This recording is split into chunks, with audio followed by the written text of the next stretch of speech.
तो अभी का जो वीडियो है ये और अगला वीडियो मिलाकर दो वीडियो जो बनते हैं उसमें व्हाट इज अ बैंक और what are the functions of commercial bank करके ये वीडियो है।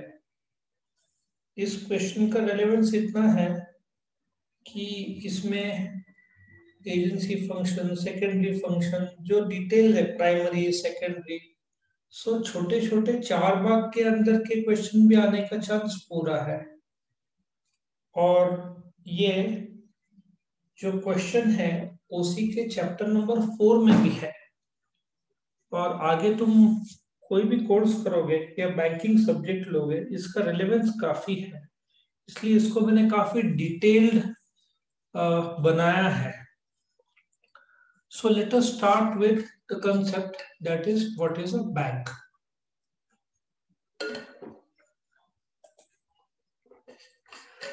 नाउ बैंक क्या है जानने से पहले थोड़ा सा हम इसके हिस्ट्री में चले जाए कि कहां से वर्ड आया है ये।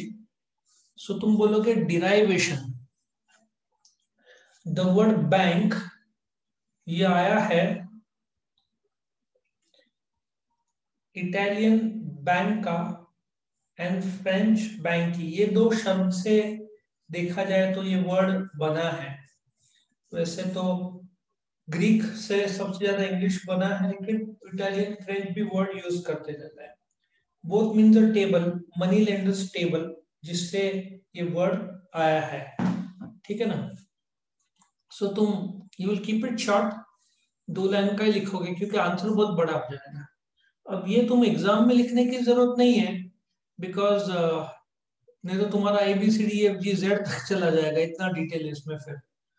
तो ये नॉलेज के लिए डिराइवेशन तुम यूज कर सकते हो। पहला वर्ल्ड का जो बैंक था ये माना जाता है बैंक ऑफ मॉन्टे डे पाशी डी सिएना इन इटली। ये ऑफिशियल रिकॉर्ड्स के हिसाब से इसको वर्ल्ड का फर्स्ट बैंक का दर्जा प्राप्त है, विच वाज इन 1472। और देखा जाए तो ये आज भी है बोलते हैं 1472 में, लेकिन जिस रूप में आज है वो 1624 में उसको प्रॉपर बैंक बनाया गया, लेकिन इसको फर्स्ट ऑफिशियल बैंक का दर्जा प्राप्त है।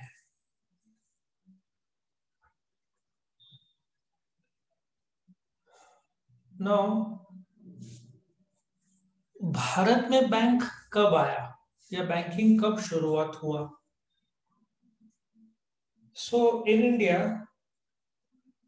Banking is as old as ancient Vedic times.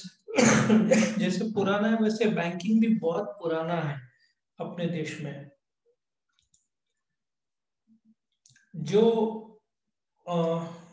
बहुत साल पहले जो बैंकर्स थे उनको शेख शाह, वो लोग बैंकिंग के फंक्शन करते थे। मुनीम, ठीक है, ये लोग सब क्या करते थे, कर्जा देने का काम करते थे।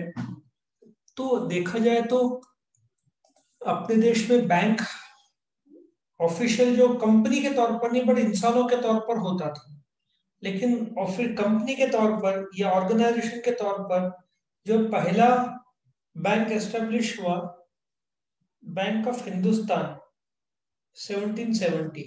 किसी ने सुना है बैंक ऑफ हिंदुस्तान? किसी ने सुना है बैंक ऑफ नहीं। हिंदुस्तान? यस और no? No sir. No sir. तुमने SBI सुना होगा, या आगे चलकर SBI बना, बैंक ऑफ हिंदुस्तान। ठीक है। बाय द वे ये note bank of Hindustan notes भी छापता था एक जमाने में। सो तुम्हारे नॉलेज के लिए जो आज का SBI है वो 1770 का बैंक ऑफ हिंदुस्तान है, ब्रिटिशर्स ने इसको एस्टेब्लिश किया था। सो मैं थोड़ा और चर्चा कर रहा हूं, तुम्हारा आंसर ABCD फॉर्म में होना चाहिए। ये 8 मार्क का आने का चांस है इधर, और ओसी में भी 8 से 10 मार्क का आने का चांस है। इसके छोटे छोटे जो पार्ट्स होंगे वो 4-4 मार्क के भी आ सकते हैं। इकोनॉमिक्स में what is a bank 2 mark का भी आ सकता है। सो तुम क्या कर सकते हो, ए डिराइवेशन का वर्ड यूज कर सकते हो और इंट्रोडक्शन को बी रखा तो भी चलेगा।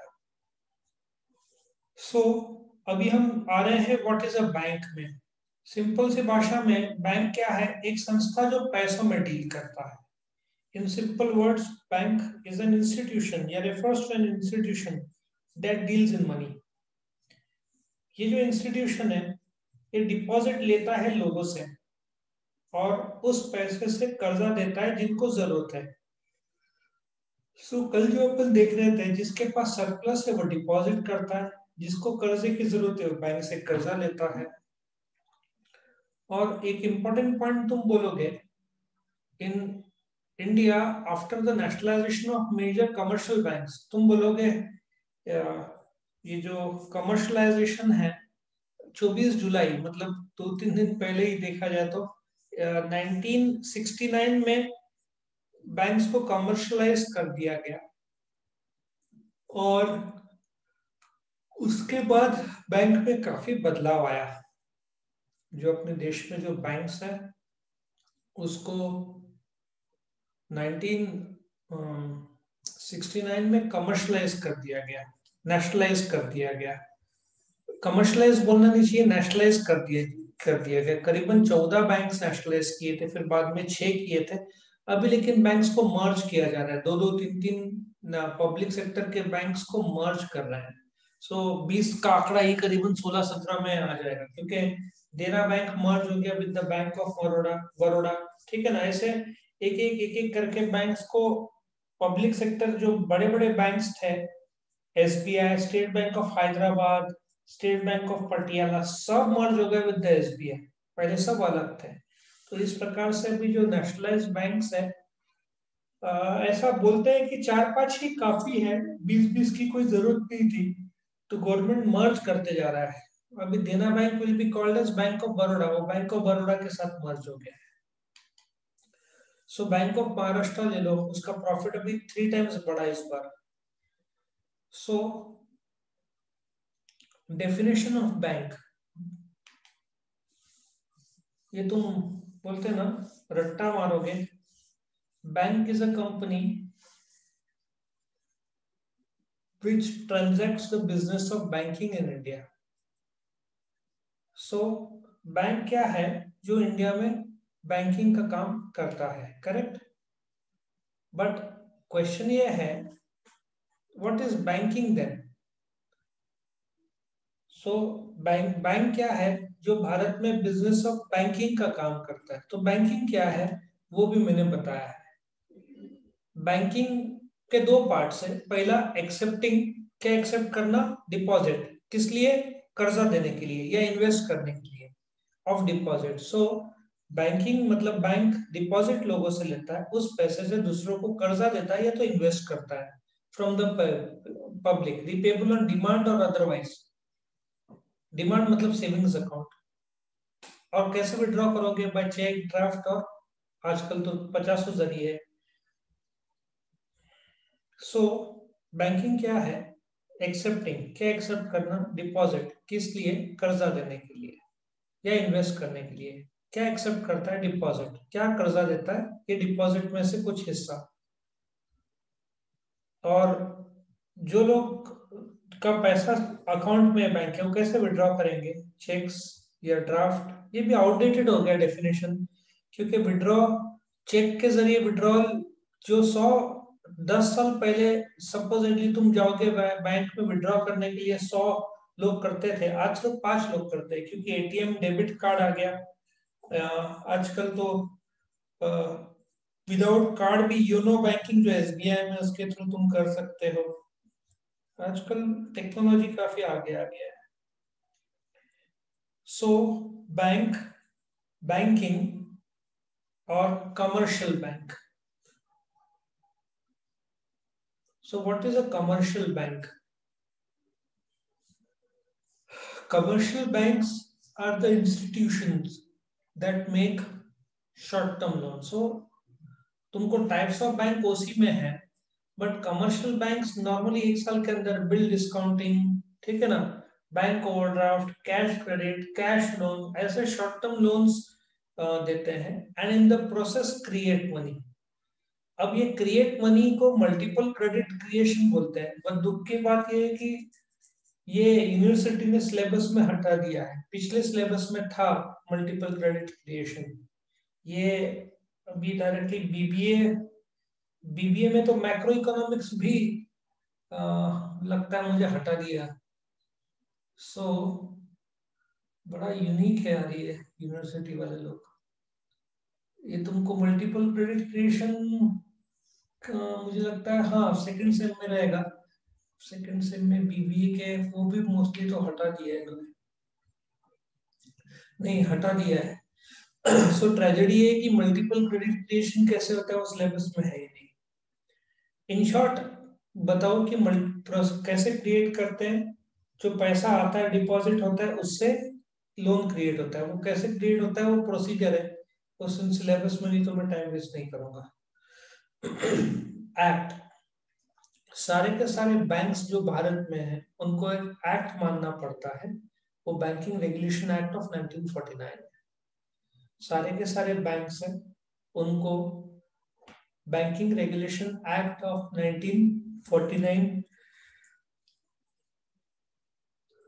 मानना पड़ता है। उनका जो बैलेंस शीट बनता है, जो नॉर्मली कंपनी का बैलेंस शीट जैसे बनता है वैसे नहीं बनता, उनका बैलेंस शीट जो बैंकिंग रेगुलेशन एक्ट 1949 ने कहा है उसके हिसाब से बनता है। और कोऑपरेटिव बैंक्स रहेगा तो उनको दोनों के कायदे, in fact cooperative societies act 1912, banking regulation act 1949, फिर आरबीआई के भी अपने एक्ट है 1934, ये सब इनको मानना पड़ता है। सो कोऑपरेटिव सोसाइटीज को 2012 मतलब इसमें भी महाराष्ट्र का कौन सा है, महाराष्ट्र कोऑपरेटिव सोसाइटीज एक्ट 1960 मानना पड़ेगा, ठीक है ना।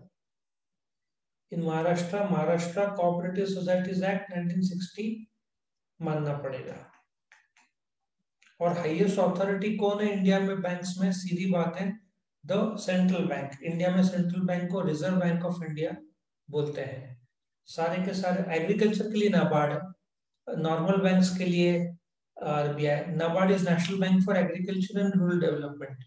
वैसे तो नाबार्ड आरबीआई का ही भाग था, बट अराउंड 1983 को नाबार्ड को अलग कर दिया आरबीआई ने अपने से, बोलते हैं ना अपने अपना जो घर का एक रूम चल अलग हो जाए, अलग कर दिया उसको नाबार्ड। सो एग्रीकल्चर का top level bank is NABARD और बाकी सब चीजों के लिए top level bank is RBI, ठीक है ना।